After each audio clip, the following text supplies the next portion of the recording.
네, 안녕하세요. 부산부동산 서디입니다. 6월 29일 일부 리뷰 해보도록 하겠습니다. 나는 팔고 싶다. 남에게는 사라고 말하고 싶다.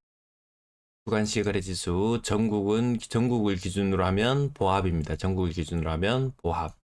수도권 강력하고 아래쪽 동네는 보다 힘을 못 쓰는 모습. 네, 부산은 전주 대비 낙폭을 줄였어요. 마이너스 0.07을 기록한 곳이 없네요. 제주도하고 같이 놀 때도 있었지만 부산이 전국 하락률 1위입니다. 참 아이러니한 상황이죠. 네, 전세 지수도 수도권은 그나마 선방, 입주 물량이 많은 인천은 조금 약세의 모습을 띠지만 나머지 부산 전월 대비 뭐 낙폭 뭐 동일한 수준, 네, 그 정도 수준 보여주고 있습니다. 아무튼 경상도가 좀 파이다 이런 느낌이죠. 수도권과 견주어봤을 때 나는 팔고 싶다라는 제목을 붙인 이유는 매도 물량이 작년 45,319건을 훌쩍 뛰어넘었어요.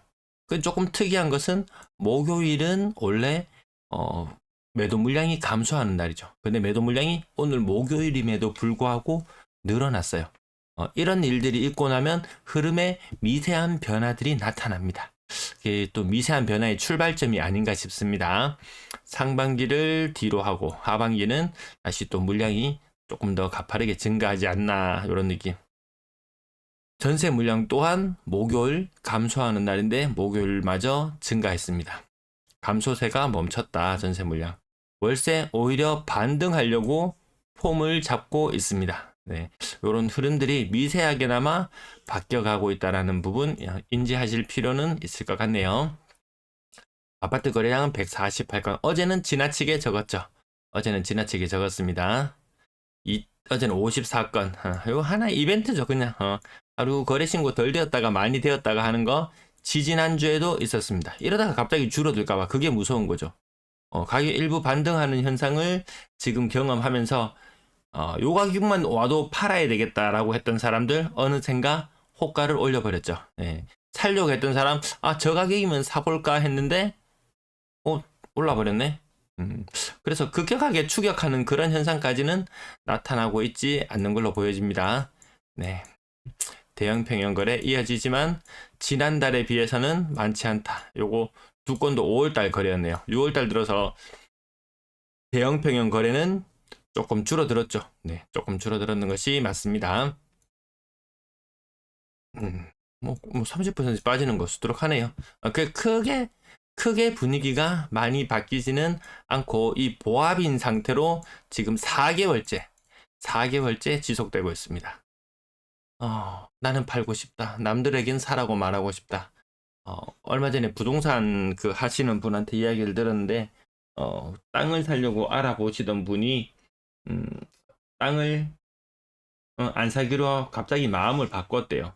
그래서 왜 그러냐고 물어보니까 이자 재미가 쏠쏠하대요. 이자 재미가. 새마을 금고 이런 데 놓으면 아직까지 5% 금리 주는 것도 있죠.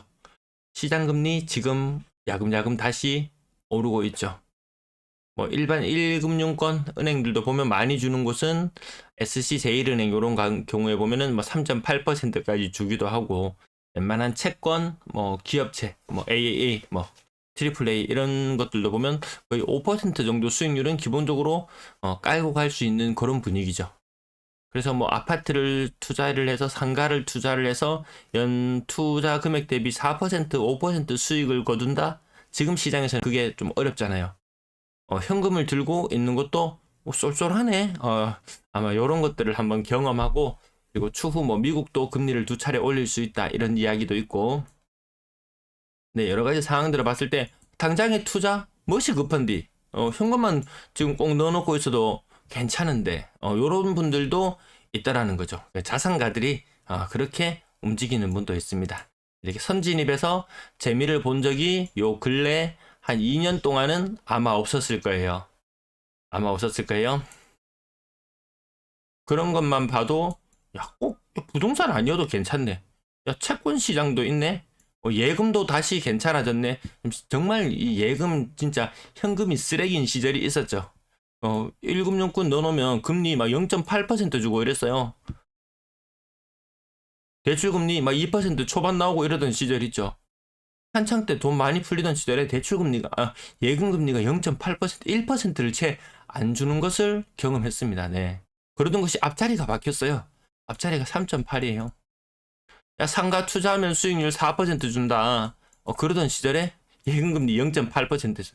현금을 가지고 있으면 정말 바보였던 그런 시절이 지금 지나고, 이거 아파트 투자 물건 이자 몇 퍼센트의 문제가 아니죠. 가격이 고점 대비 30%, 40%. 야, 나이는 먹어가는데 현금성 자산 지키고만 있어도 예금 넣어놔도 쏠쏠하던데,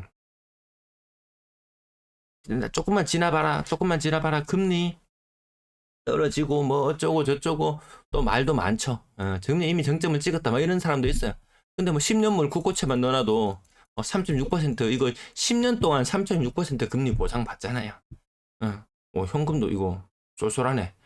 위험성 아파트가 계속 안전자산인 줄 알았는데, 부동산이 안전자산인 줄 알았는데 웬걸 이렇게 큰 하락을 한번 경험하고 나니까 안전자산만은 아닐 수도 있겠구나. 야, 나도 늙어가지만 내 주변 사람도 늙어가는구나.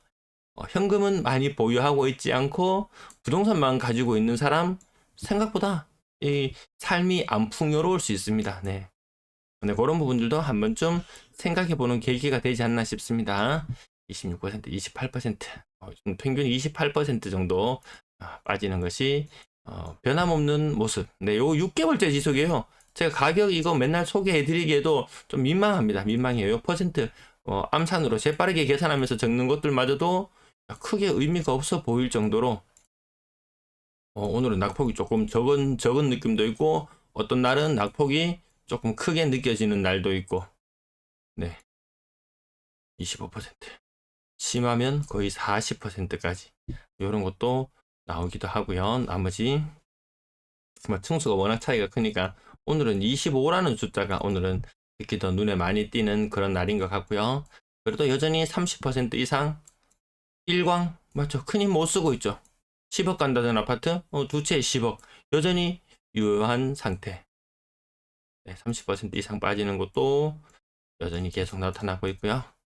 숫자로만 오늘 워낙 오늘 또 거래량이 많이 신고되는 날은 보면은 다 계산하기도 힘듭니다. 센텀피올의 고점 대비 3.5, 6.6억짜리가 4.4만. 오늘 25%가 눈에 많이 띄고, 특별히 뭐 많이 좀 반등한 느낌이 드는 것도 일부 있기는 하겠지만, 크게 뭐 5에서 10% 반등, 네가 책임질래? 책임 안 집니다. 책임 안 집니다. 그러면 뭐 제가 떨어진다고 해가지고 미리 팔아서 이득 본 사람 저한테 뭐 그런 것도 바라지도 않습니다.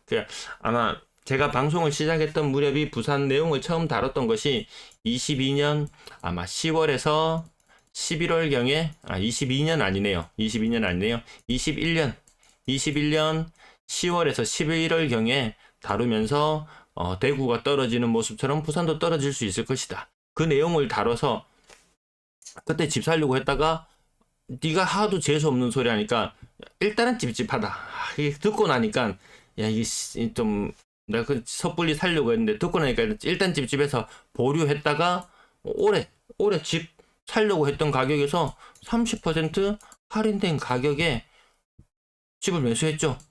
소형평형을 살려고 마음 먹고 있었는데 국민평형을 샀습니다. 이런 분도 계세요.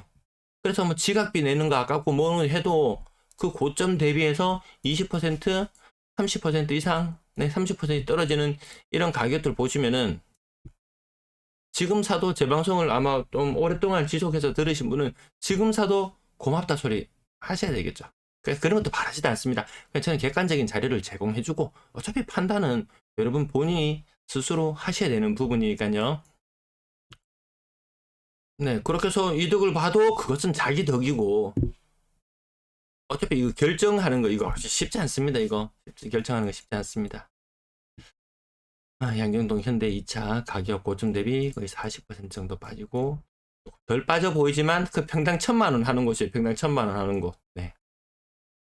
나머지 가격들도 평당 1,000만 원 하는 그런 곳들 거래가 좀 많이 있었고요. 끝난 거래대가 많이 올라가고, 대구는 2,000건 빙하기 탈피인데요. 대구는 빙하기 탈피했어요. 빙하기 탈피했어요.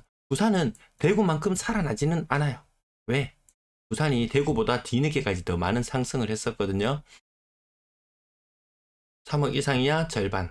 예, 비싼 아파트 사는 사람도 좀 관망. 6억 이상 아파트 사는데 6억을 은행에 넣어놓고 보니까 3.5%?